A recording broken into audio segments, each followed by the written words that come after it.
Thank you for joining my masterclass. Now, today we're talking about 7 rules for investing like a boss. Now, that's 7 rules for investing like a boss. Because you don't just want to invest, you want to invest and invest well. You want your money to work for you, you want your money to make money.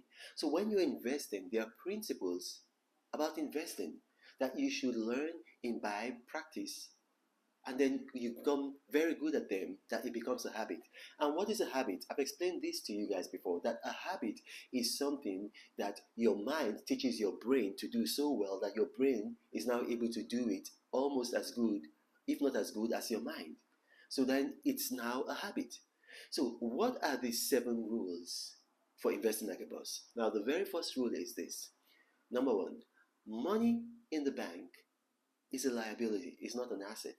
So you have to understand that money in the bank is a liability. It is not an asset. Cash is not an asset. You have money in the bank and you think like, okay, you have an no, no, no. See, what is an asset? An asset is something that appreciates in value over time. So something that appreciates in value is an asset. So for instance, a lot of people think that they are buying a car and the car is an asset. But then the thing is that the car is diminishing in value, except it's an antique car every day.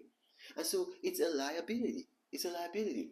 So that's the same thing with cash. Why is cash a liability?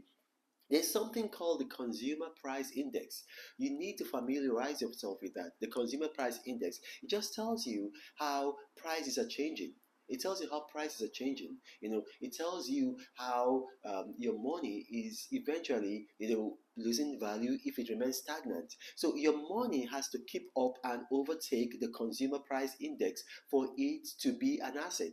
But when you put in money in the bank, the interest rates that they are giving you in the bank cannot achieve that. So the money becomes it doesn't become an asset, it becomes a liability. So if you look at the world's richest men, maybe you check out Forbes list or you check out a 14 list or maybe the Fortune 500 list, nobody talks about that, oh, this man, Jeff Bezos or Elon Musk is the richest man in the world because he's got so and so in the bank. No, they talk about assets. And that's what you use your money for. You don't put your money in the bank. Now that's the first rule. The second rule is this, invest in reliable businesses and take gambles on new and emerging businesses, especially new and emerging technologies. Now, what do I mean by that? I'm going to explain this. You see, you've got reliable businesses that have been around for at least 10 years. So now because it takes 4 years to index any business to understand it. And so once you had a business that's gone for more than 4 years, you have an index, you can study the patterns, and then when it now gets to that 10-year cycle, then it's likely going to be around for a long time. So for instance, something like Coca-Cola is a reliable business. Real estate is a reliable business. It's been around since time immemorial. Gold is a reliable business. You understand that? IBM is a reliable business. Pharmaceuticals are reliable businesses. But then you have some new and emerging technologies coming out. So for instance, 10 years ago, nobody knew what cryptocurrency was. It was new and emerging. It was just coming out. The first cryptocurrency, Bitcoin, is going to be 10 years old next year. So we only have a shelf life of about 9 years for cryptocurrency. So then you can read about that, study it, talk to people who are experts in that field, and then you can decide to gamble on new areas. Because the thing about new areas is that they often have the potential for great risk. And then when there's great risk, there is great profit to be made. So yeah, you gamble. So when I say a gamble, because like if you're taking risk and you're investing in reliable businesses, there's a risk that you might lose your money, but it's a small risk. But then when you are gambling in new and emerging technologies, what's happening there is that there's a greater risk that you might lose your money. So it's no longer a risk, it's now a gamble. So then what you want to do is you want to put most of your money in the reliable business area, and then you want to put some of your money in the gamble of new and emerging technologies. So if you had bought crypto in 2013 when it was just $1, that was a gamble. But now your money will be worth something close to about 30 something thousand. I think right now it's selling for about 38,000. So that's the third rule. Now you see the second rule. Now the third rule is this: any investment that will yield you less than the rate of inflation is not worth going into. So any investment that will yield you less than the rate of investment It's not worth going into. It's than the rate of inflation. It's not worth going into. So for this to make sense, you have to understand what the rate of inflation is. So right now in the United States, the current rate of inflation is the highest it's ever been since 1982 when Reagan was president. It's about 6.8, almost 7. So if you're in the United States and then you have an investment that's going to yield you lower than 6.8, then it's not worth going into. You're losing money. If you are in a country like maybe Ghana, Cambodia, Nigeria, Tanzania, you look at the rate of inflation. I think in Nigeria, the current rate of inflation is about 15.6%. In Ghana, it's a slightly lower. I think it's about 12.3%. So when you look at the rate of inflation, and then you want to invest, you need to be investing on something that will yield you more than the rate of investment. If not, you're losing money, and then your that investment, instead of it being an investment, it's becoming a liability. Now, what's the fourth rule? The fourth rule is this: only invest in a business that you understand.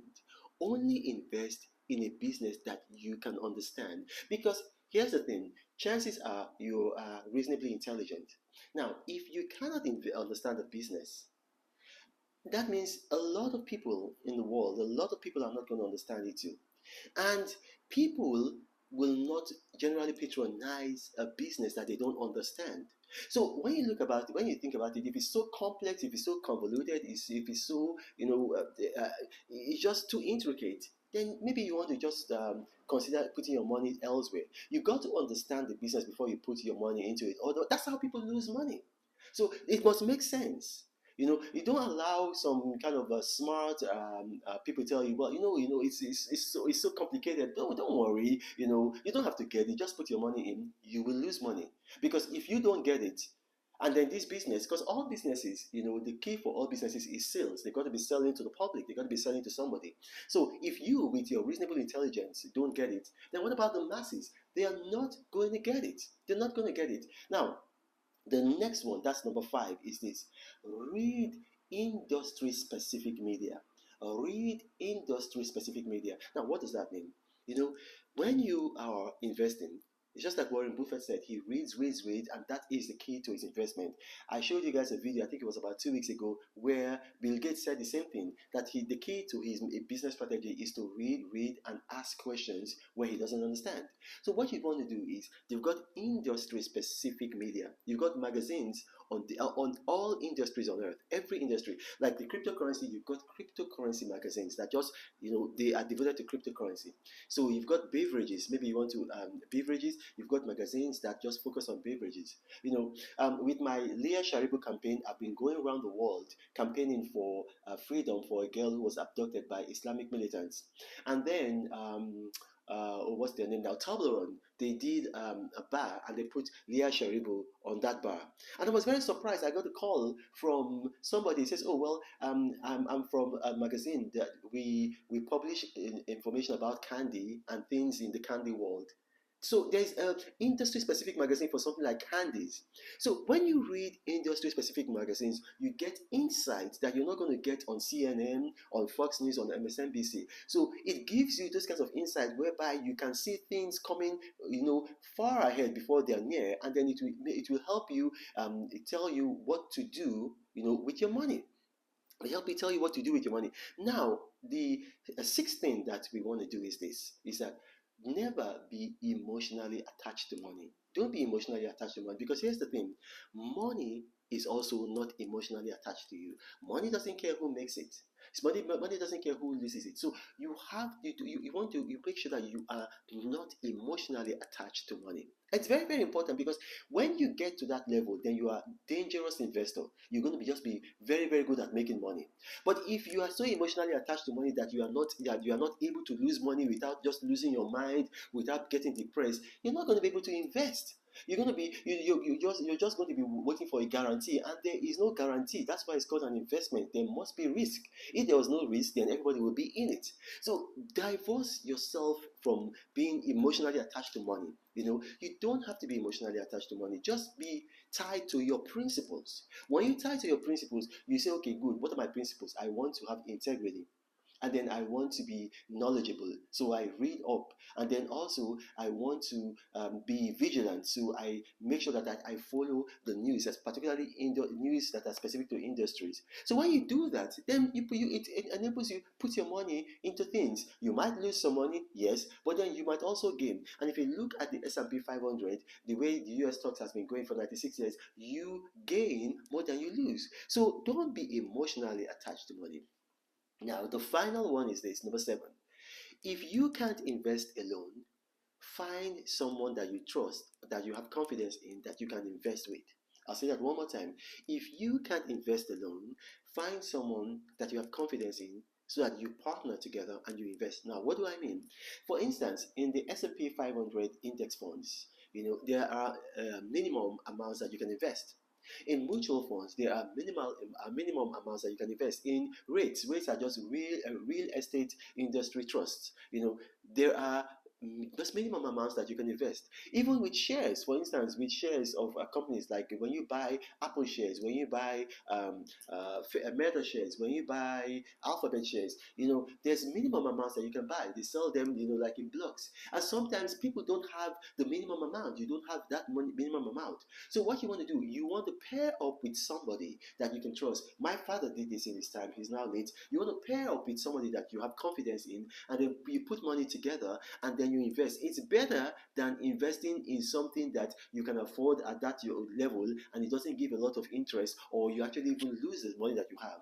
Some investments are actually more reliable than others, but they require more capital to buy shares, to invest in a mutual fund, or to just like buy something outright. So let me just give you this analogy. Now imagine that you and your family are under a tree, and it's a fruit tree. You and your family are under a tree, and it's a fruit tree. And then you're hungry and you want to pluck some fruit. Now, what you do, all of you are jumping up, you're all jumping up, you're jumping up, you're jumping up, and your hands, you can't reach the fruit to pluck it. If you keep on doing that, you're going to lose all your energy, and then you're going to be tired. You might drop dead. But there's a better way. You can say, okay, I'm going to bend down, and then my brother can stay on my shoulders, and I will rise up, and then our combined height will enable my brother reach the fruit. So my brother can get one fruit, eat, and then get another fruit and give to me. So that cooperation, that partnership enables you to get food that you could not get on your own. It's the same thing with finding a partner to invest when you cannot invest on your own because you do not meet the minimum threshold. Now, my name is Renal Mokri. If you watch this and you have questions arising from it, please put them in the comment section, and my staff will curate them and bring them to me. I will respond to those comments. And now remember, I do not have a Gmail account, I do not have a WhatsApp forum, I do not have a Telegram channel. Scammers have seen that my videos tend to go viral, and so they create fake YouTube profiles, and they come to the comment section, and then they approach people and tell them, helpline, guideline, I've got something profitable for you, I will help you, one-on-one mentoring. They've duped so many people. Do not allow yourself to be duped. Thank you for watching, and God bless you.